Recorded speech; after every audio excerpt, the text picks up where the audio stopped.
When Rich was talking about all of the ways in which compassion gets translated into action, I couldn't help but want to add Salesforce.org, of which I'm proud to be a board member. And through the work, I don't know if any of you attended any of the Salesforce.org sessions this week, but they were pretty spectacular. And it's Mark's vision that creates Salesforce, that creates income and jobs for so many, but it also creates a revenue stream that Salesforce.org is able to translate into helping kids in San Francisco and Oakland learn better and learn faster, and I'm really proud to be a part of it. So here we are. Good morning. It's an odd time to be talking about compassion, isn't it? It doesn't feel very compassionate out there in the outside world in the presidential election, where the airways are filled with hate and vitriol. So what do we do about that? Rich's story of which wolf do you feed is apt.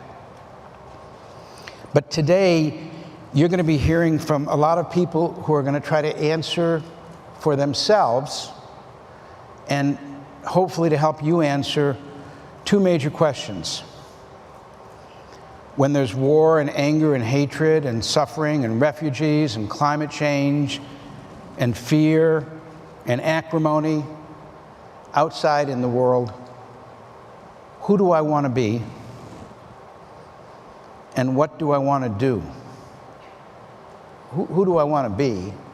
How am I going to build compassion and feed the right wolf, starve the other wolf? And what do I want to do to help make the world a little bit better and a little bit kinder and a little bit fairer and a little bit more just? So Mahatma Gandhi, in the middle of a struggle for independence between India and England, was asked, how do I know that what I'm going to do is the right thing? I'm always faced with so many complex choices. And he said, I will give you a magic amulet, a talisman, that will guarantee that you will never make a mistake. And he said, this talisman is not a physical talisman that you will wear around your neck, but it is something to think about whenever you are faced with the decision. Consider the face of the poorest, the most vulnerable, the most destitute person that you have ever met in your life. And then ask yourself if the act that you are about to do will benefit that person or not. If it will benefit that person, you are immunized. You are protected from ever doing anything wrong. Gandhi's talisman is a great gift to receive and to use. And in my life, I have been given so many gifts like that, meeting amazing people. When I was a kid and I was depressed, I was a junior in college at the University of Michigan. My dad had cancer and was dying, and I had locked myself in my room in South Quad at the University of Michigan. I was eating burnt peanuts and reading comic books. And I had not been out of my room, I think, in days. I saw a little ad that Martin Luther King was coming to Michigan. And no one quite knew who Martin Luther King was yet. He hadn't won his Nobel Prize. He hadn't organized the Freedom Summer. He was just a hope, a whisper of a dream. And it was a very bad day. It was raining. Any of you have been in Ann Arbor know that there are days the rain goes horizontal, not vertical, and it gets pretty weird there. And I somehow got myself out of my torpor and my self-indulgence, my solipsism, and I went to see him. But very few people came, and the room that held 3,000 people only had 50 or so students. This is a picture of Martin Luther King addressing us in 1962. And the president was really embarrassed that so few people came. But Dr. King got on, and he just started to laugh, and he said, "You all come on stage with me. There'll be more of me to go around."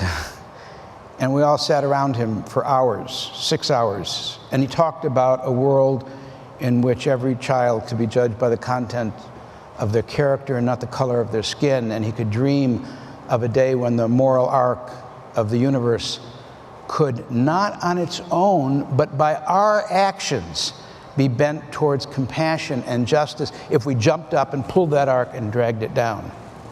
And none of us were ever the same again. I became an activist on that day.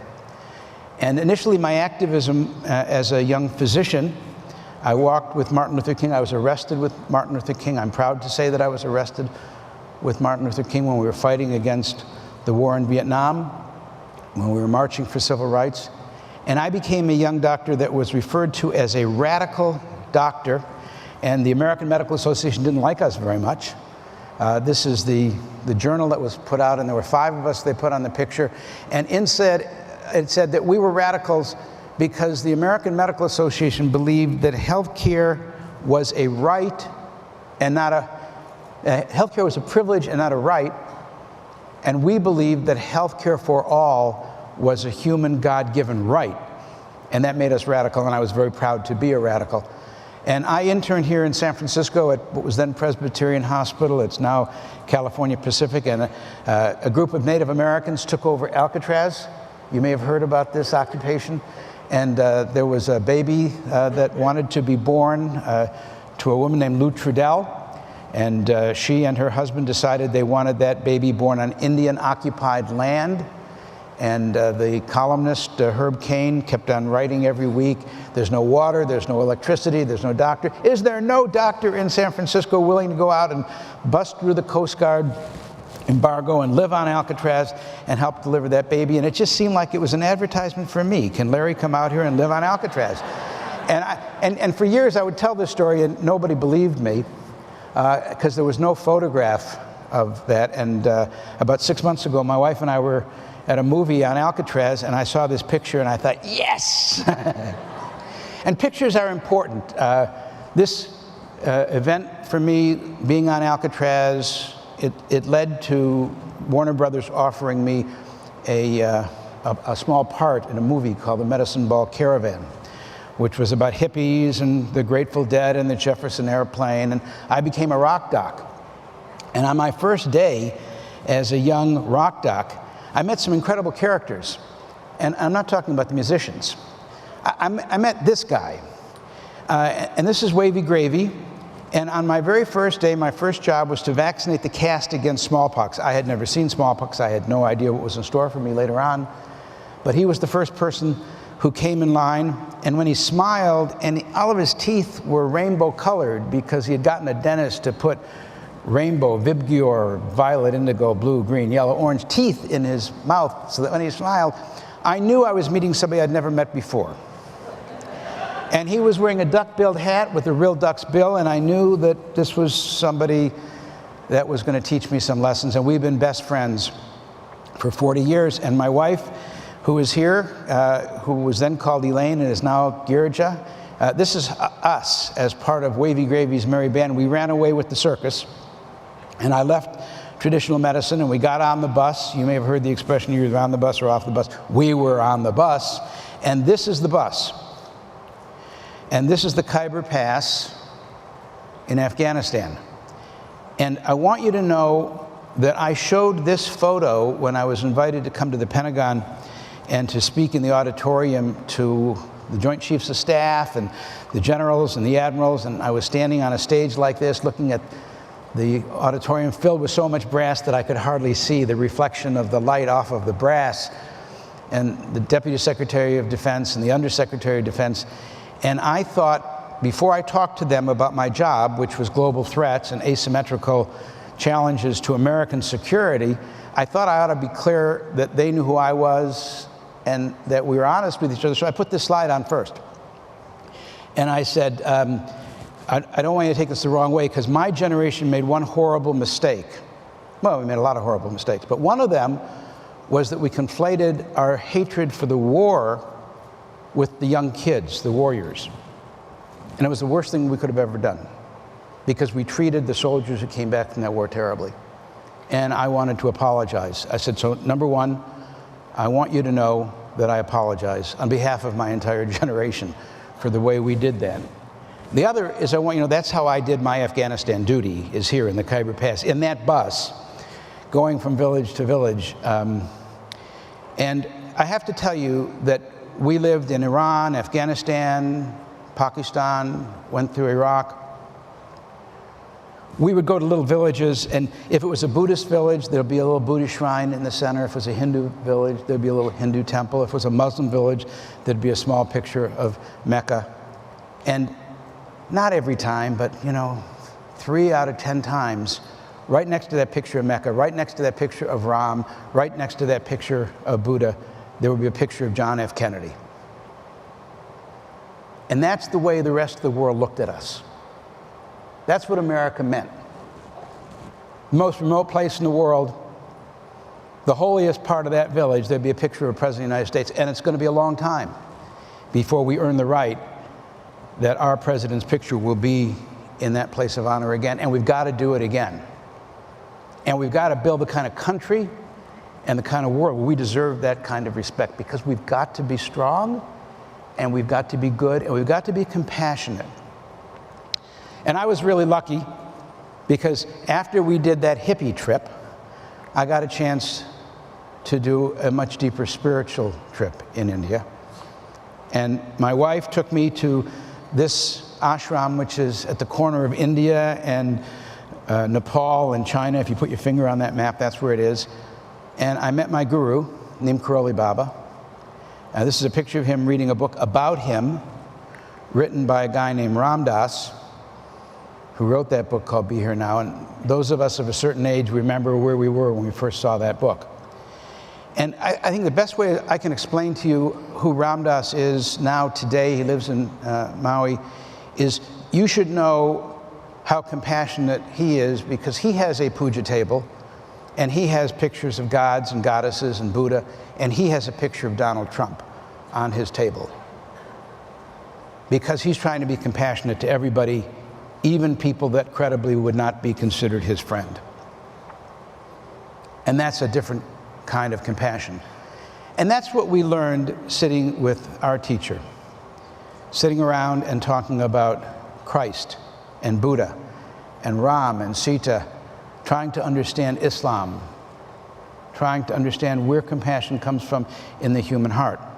And one day, he took me aside and he said, for a lot of people here, they're going to be doing meditation and fasting and living in caves and living the lives of an ascetic. You should do that too. But I've got something special for you. You're going to leave the ashram, and you're going to go down to the United Nations office, to the World Health Organization, and you're going to help the work to eradicate smallpox, because this is God's gift to humanity, that this one form of suffering will be lifted from the shoulders of humanity. And I thought he was crazy. I mean, I had never had a job. I had finished my internship, run away with the circus.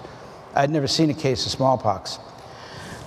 But after 17 trips down from the ashram to WHO, starting off with hair down to the middle of my back, wearing a big white dress right from the ashram, each time cutting my hair a little bit, and ultimately wearing a 3-piece suit, the conversion was complete, and I became a UN official. And I met this amazing woman, Nicole Grasset, and I met this phenomenal man, Bill Foege, who became the head of CDC. He became the head of the Carter Center, and he won the Presidential Medal of Honor. And the reason I'm going to tell you a little bit about him is because he created the strategy that we used to eradicate smallpox. But for today's purpose, what Bill said was that countries should be judged not on how rich we are or our GDP, not on the size of our military, but nations should be judged by how compassionate we are. And not compassionate to people who look like the people in power, who have the same color, the same race, the same religion, the same language, but by how compassionate we are to people who look different. And not just who look different, but can we ask ourselves, will we have as much compassion for the child bombed in Syria as we do for our grandson or a child who's sick right next to us. And not just for that, but can we be compassionate not just to those who are alive with us today, but who those are going to be our great-grandchildren and our great-grandchildren, 7 generations hence? Can we be compassionate about climate change and about leaving them a world that is better than the world that we inherited, and not ruin it for them because they're so far away in time or distance that our compassion runs out of steam? And so for the next 10 years, George and I lived in India, and we worked to eradicate smallpox, and we did it using Bill's technique of finding every single case of smallpox in the world at the same time and drawing a ring of immunity around them. And I'm going to show you a picture which is disturbing, a couple of one. I just want you to know how bad this disease was, so you know that the fact that we could end it in the middle of the Cold War, Russians and Americans bearing our hatchet, working together with people from 173 countries, 150,000 people working together of every race, every religion. It's proof that working in a united way, like the United Nations, working together as a community of nations, we can do great things. This disease killed 500 million people in the 20th century. More than the Holocaust, World War I, World War II, the Spanish influenza, all of the troubles of the 20th century. 500 million people died from this terrible disease. This is the last bad picture I'll show you. No more dirty pictures. And we did it because we were able to bring together so many ideas and life experiences from so many different places. Not just the scriptures, not just the technical books, not just our own will. But there's something magical when you join together in a great effort to make the world a better place, whether it's climate change or stopping pandemics or making sure there's enough water and stopping drought, stopping war, helping refugees. We all know what that list is. So when we talk about compassion, I want you to enlarge the question you're asking yourself, not just, am I compassionate, but how can I make that compassion bigger than I am? As we say in Silicon Valley, how can I take my compassion to scale? And this is a little girl named Rahima Banu. She's the last little girl in the world with killer smallpox. When she coughed on Bola Island in the Bay of Bengal, and the viruses left her body, and the hot sun in Bangladesh cooked those viruses, and they died, and there was nobody around for them to infect. That was the end of a chain of transmission of a terrible disease that killed billions of children, back to Pharaoh Ramses V and even earlier. 10,000 years of suffering ended because a group of human beings felt that we could take on the world and end that disease, and we're close to doing it with polio and guinea worm. And it creates a light in the world, a searchlight, a Klieg light on what human beings can do. And here is the actual contract that was signed by all the people who represented the nations of the world at that time, that we had eradicated smallpox. And Rich mentioned that our group, after we finished with smallpox, we wanted to do something else again. So we looked around, and 10% of all the blindness in the world had been caused by smallpox. And we formed an organization called the Sabre Foundation. And Steve Jobs gave us the money to do a program in Nepal. We went to villages all throughout Nepal. And that same wavy gravy that you saw before got Jerry Garcia and the Grateful Dead to do 20, 30, 40, 50 benefits for us now. We've now raised over $350 million and given back sight to over 4 million blind people all over the world. And I am lucky, and what I wish for you is I had professors of compassion to teach me. I had Bill Faggy, I had Wavy, Neem Karoli Baba. I also had Lama Govinda, this amazing Tibetan, and the Dalai Lama, who you'll be hearing a lot about from my friend Danny Goleman, who wrote a book with the Dalai Lama, and Karmapa. And I've tried to write a book about that experience, and the purpose of my book, which started off to be about smallpox eradication and about my own life, it has taken on for me a different meaning in this time when there's so much hatred in the world and there's not enough love. Because what I've tried to do is to write stories about people from all over the world working together to eradicate smallpox, and to try to lift a tiny bit of the burden of suffering, because that is what compassion is. It isn't just how compassionate are we to our friends, it's how compassionate are we to our enemies. And can we take our compassion and take it to scale? That's what Salesforce does. That's what we should do. Thank you very much.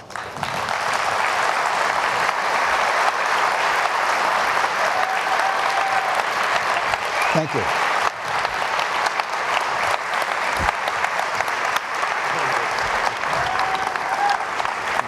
20 minutes? Yeah. Thank you.